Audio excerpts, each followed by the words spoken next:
On va faire le point justement sur les masques, cette mesure obligatoire, sur la résistance aussi avec le docteur Richard Massé. C'est le conseiller médical stratégique à la Direction générale de la santé publique du ministère de la Santé. Bonsoir, merci d'être avec nous.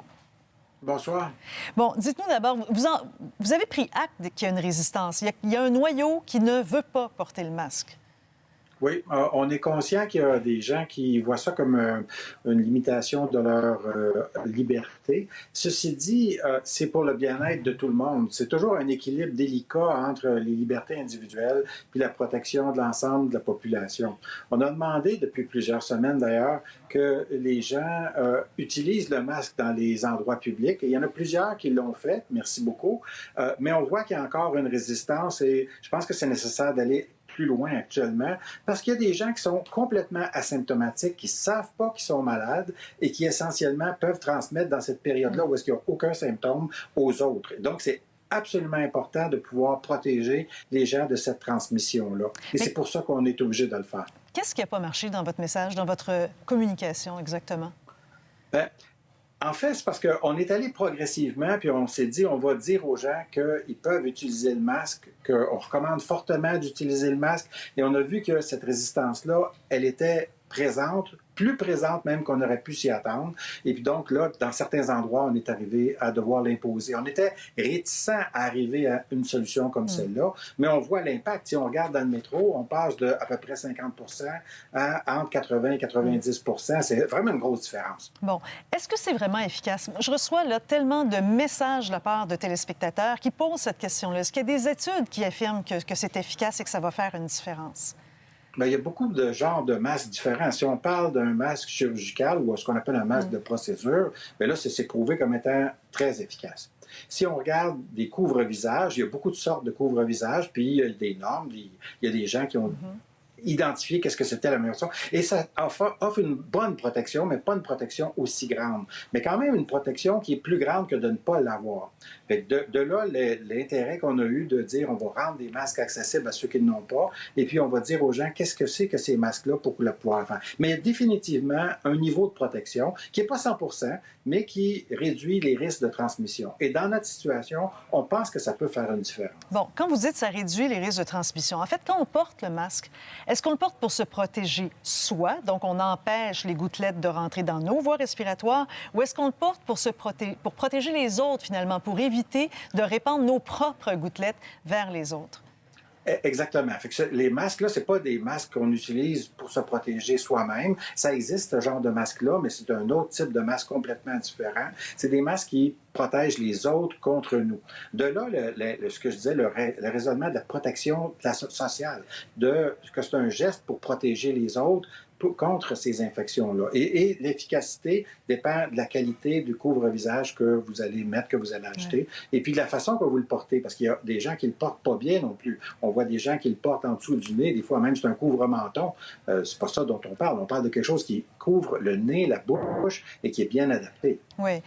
On va parler justement de la façon dont on porte le masque. Hier, on a fait une entrevue avec Dr François Marquis de l'hôpital Maisonneuve-Rosemont. Il nous faisait toutes sortes de mises en garde. Il disait, par exemple, un masque, là, vous ne le portez pas 2 fois de suite. Alors, il donnait l'exemple, vous allez au restaurant, vous l'enlevez, mais après avoir terminé la consommation du repas, vous ne remettez pas le même masque. Moi, j'aimerais vous entendre là-dessus parce qu'il y a tellement de gens qui ont réagi à l'entrevue qui ont dit, là, ça commence à être un peu compliqué. Bon, en milieu de soins, on ne réutilise pas les masques. OK? Les masques en papier, on ne les réutilise pas.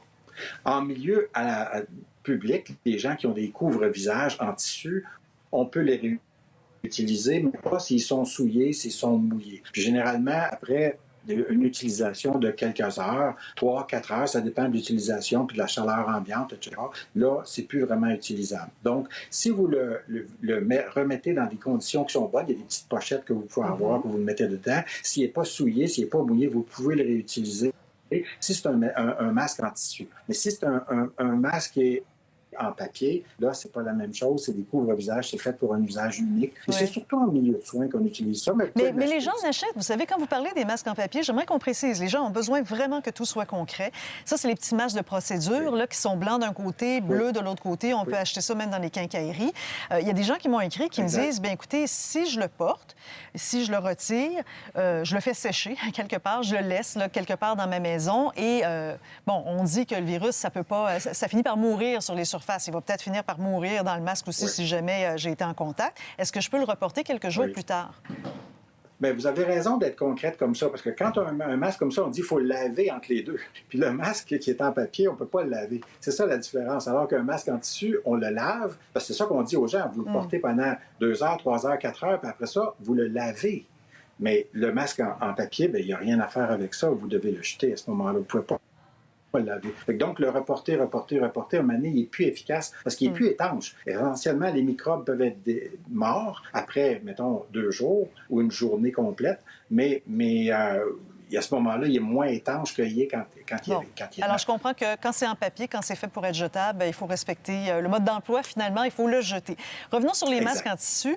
Le réflexe de tout le monde, finalement, là, on part sans masque parce qu'on est dehors. Une fois qu'on va rentrer dans un lieu public fermé, bien là, on le prend, on le porte.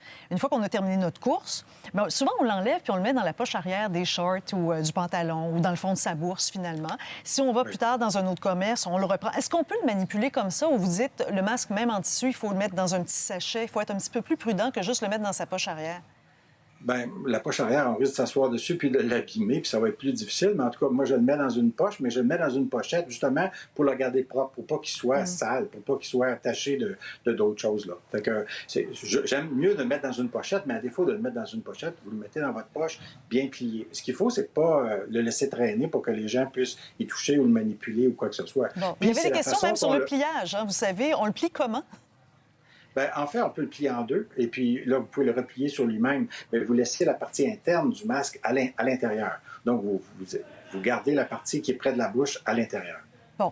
Quand vous avez parlé tantôt des masques, on a tendance à descendre sur le menton quand on veut s'exprimer ou on a l'impression que là, on est dans un moment où on n'est pas à risque. Vous dites que c'est pas une bonne idée. Pourquoi c'est pas une bonne idée alors qu'on a l'impression à ce moment-là, bon, je suis à 2 mètres, il n'y a pas vraiment de risque. Pourquoi je pourrais pas le descendre sur mon menton? Oui, parce qu'à ce moment-là, vous contaminez tout le visage avec vos propres sécrétions. C'est pas nécessairement ce qui est le mieux. Puis les gens, généralement, ils pensent des fois de le remettre, des fois ils le remettent à moitié, des fois ils le mettent de façon incomplète. Une des choses qu'on a mentionné aux gens, c'est qu'il ne faut pas jouer avec le masque. Il ne faut pas que le masque il commence à le mettre une partie du visage, le visage au complet, mettre nos mains sur nos yeux, etc. Donc, en quelque part, il peut y avoir aussi des sécrétions de d'autres personnes qui sont reçues sur le masque. Et à ce moment-là, on peut se contaminer nous-mêmes. Non, il faut jouer le moins possible avec le masque. Oui, mais dans les faits, là, si on parle de la vraie vie, là, il suffit de se promener dans les rues. Tout le monde a le masque, accroché à une oreille, descendu en bas du menton, glissé au bras, n'importe quoi. C'est ça la réalité, Dr Massé. Il y a vraiment un message de communication à faire, j'ai l'impression. Bien, c'est ça. Ça doit faire partie de la norme sociale. On a appris, puis tout le monde a appris maintenant, j'espère, à tousser dans le coude et puis à se laver les mains. Et puis, à comment est-ce qu'on peut se laver les mains? Mais je pense qu'il faut qu'on apprenne à porter le masque régulièrement, d'une façon correcte, de laver quand c'est un masque en tissu, et puis de le reporter quand il est propre, puis de l'entreposer correctement aussi. Mais c'est un apprentissage. C'est pas une chose qu'en Asie, les gens sont habitués, ils utilisent ça depuis des générations, mais nous, on a à apprendre à l'utiliser. Et il va falloir qu'il y ait des campagnes de communication pour informer les gens là-dessus. Il y a déjà eu des outils, mais je pense qu'il faut aller plus loin que les outils. Il faut faire des campagnes d'information. Docteur Massé, merci beaucoup. C'est fort intéressant. On a appris plein de choses. Ça me fait plaisir. Bonjour. Merci, bonjour.